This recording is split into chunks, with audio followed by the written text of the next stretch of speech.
Josiah's reforms. Josiah was 8 years old when he became king, and he reigned in Jerusalem 31 years. He did what was right in the eyes of Yah, and followed the ways of his father David, not turning aside to the right or to the left. In the 8th year of his reign, while he was still young, he began to seek the Elohim of his father David. In his 12th year, he began to purge Judah and Jerusalem of high places, Asherah poles, and idols. Under his direction, the altars of the Baals were torn down. He cut to pieces the incense altars that were above them, and smashed the Asherah poles and the idols. These he broke to pieces and scattered over the graves of those who had sacrificed to them. He burned the bones of the priests on their altars, and so he purged Judah and Jerusalem. And the towns of Manasseh, Ephraim, and Simeon, as far as Naphtali, and in the ruins around them. He tore down the altars and the Asherah poles, and crushed the idols to powder, and cut to pieces all the incense altars throughout Israel. Then he went back to Jerusalem. In the 18th year of Josiah's reign, to purify the land and the temple, he sent Shaphan, son of Azaliah, and Maaseiah, the ruler of the city, with Joah, son of Joaz, the recorder, to repair the temple of Yah, his Elohim. They went to Hilkiah, the high priest, and gave him the money that had been brought into the temple of Elohim, which the Levites, who were the gatekeepers, had collected from the people of Manasseh, Ephraim, and the entire remnant of Israel, and from all the people of Judah and Benjamin, and the inhabitants of Jerusalem. Then they entrusted it to the man appointed to supervise the work of Yah's temple. These men paid the workers who repaid and restored the temple.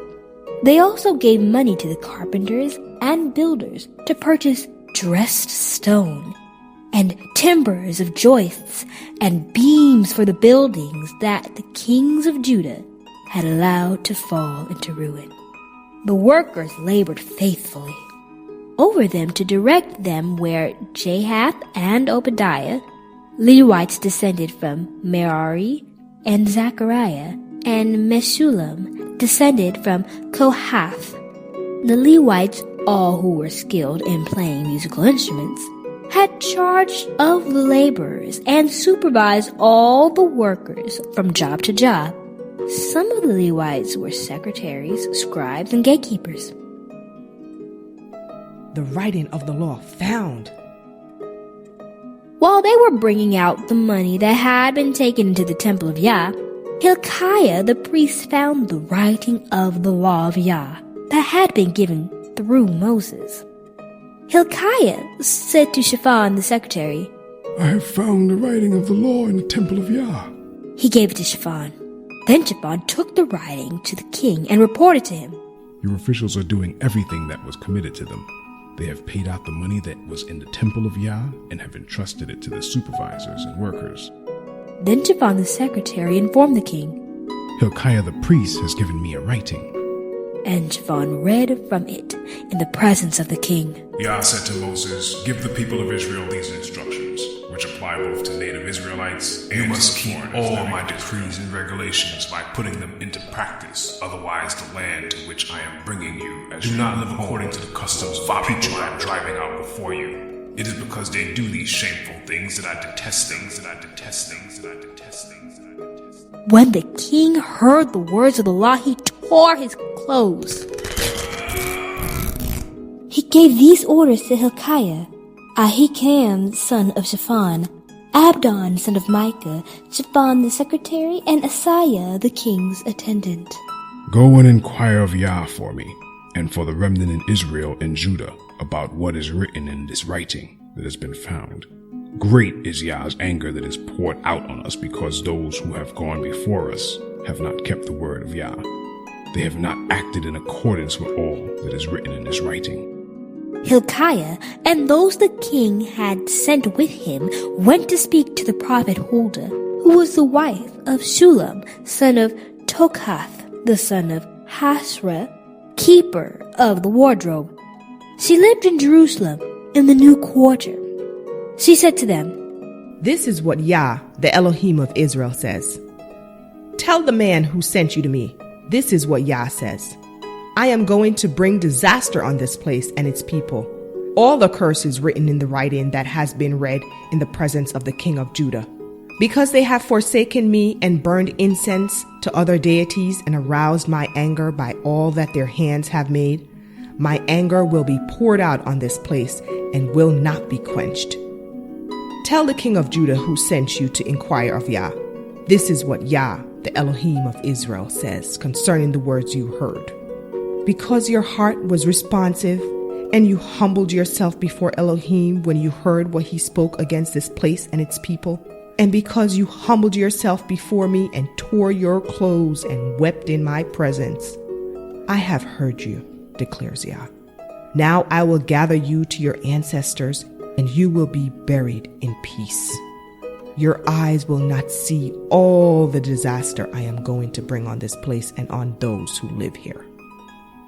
So they took her answer back to the king. Then the king called together all the elders of Judah and Jerusalem. He went up to the temple of Yah with the people of Judah, the inhabitants of Jerusalem, the priests and the Levites, all the people from the least to the greatest. He read in their hearing all the words of the writing of the covenant which had been found in the temple of Yah. The king stood by his pillar and renewed the covenant in the presence of Yah to follow Yah and keep his commandments, statutes, and decrees with all his heart and with all his soul, and to obey the words of the covenant written in this writing. And then he had everyone in Jerusalem and Benjamin pledge themselves to it. The people of Jerusalem did this in accordance with the covenant of Elohim, the Elohim of their ancestors. Josiah removed all the detestable idols from all the territories belonging to the Israelites, and he had all who were present in Israel serve Yah, their Elohim. As long as he lived, they did not fail to follow Yah, the Elohim of their ancestors.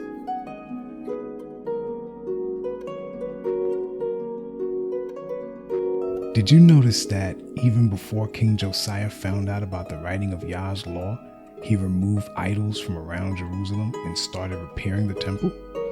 Then, when the actual writing of the law was found, he became sorrowful and wept because he realized he was not keeping all of Yah's laws. With that in mind, do you think we should love Yah's law today? And do our best to keep them when he reveals them to us? Discuss this scripture story with your family as well, and see what light you all come to. Shalom.